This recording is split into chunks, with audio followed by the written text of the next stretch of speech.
அஸ்ஸலாமு அலைக்கும் வரஹ்மத்துல்லாஹி வபரகாத்துஹு. அன்பு உறவுகளே, இதோ ஒரு அழகான கபிர்ஸ்தானை, மண்ணறைகளை நீங்கள் பார்த்து கொண்டிருக்கிறீர்கள்.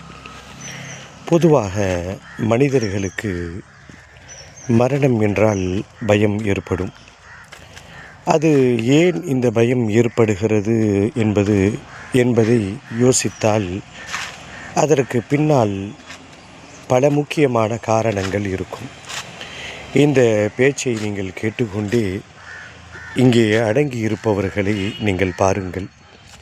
விதவிதமான மக்கள், படித்தவர்கள், பாமர மக்கள், கோடீஸ்வரர்கள், பல லட்சங்களை கோடிகளை தானமாக சதகாவாக கொடுத்த தனவந்தர்கள், வாழ்க்கையில் எந்த பிடிப்பும் இல்லாமல் பொருளாதாரத்திலே ஒடுக்கி நடுங்கி போய் நசுங்கி போய் குடும்பத்தால் ஓரங்கட்டப்பட்டவர்கள், பரம ஏழைகள், பெரிய கோடீஸ்வரர்கள், தனவந்தர்கள், பெண்கள், தாய்மார்கள், குழந்தைகள், இப்படி எல்லோரும் துயில் கொண்டிருக்கக்கூடிய ஒரு இடம்.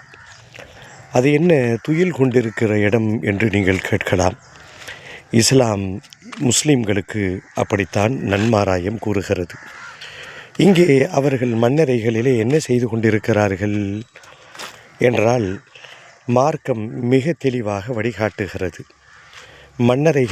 மண்ணறைகளுக்கு அடக்கம் செய்த பிறகு என்ன நடக்கும், ஜனாசாவை சுமந்து செல்கின்ற பொழுது என்ன நடக்கும், அந்த மையத்து நல்ல மையத்தாக, சாலியான மையத்தாக இருந்தால் என்ன நடக்கும், அது இது போன்ற வார்த்தைகளை மொழியும், அப்படி மையத்து பேசுமா, அதை மற்றவர்கள் கேட்பார்களா என்றெல்லாம் மிக துல்லியமாக ரேடார் கருவிகள் கூட சரி தோற்று போகும். ஆனால் இஸ்லாத்தினுடைய வழிகாட்டல் இம்மைக்கும் மறுமைக்கும் பயனுள்ளதாக இருக்கும். எல்லா வழிகாட்டல்களையும் இஸ்லாம் வழங்கி இருக்கிறது. தொடர்ந்து பேசுவோம், பயணிப்போம். இங்கே இந்த காட்சிகளை பார்த்து கொண்டே நீங்கள் கேளுங்கள்.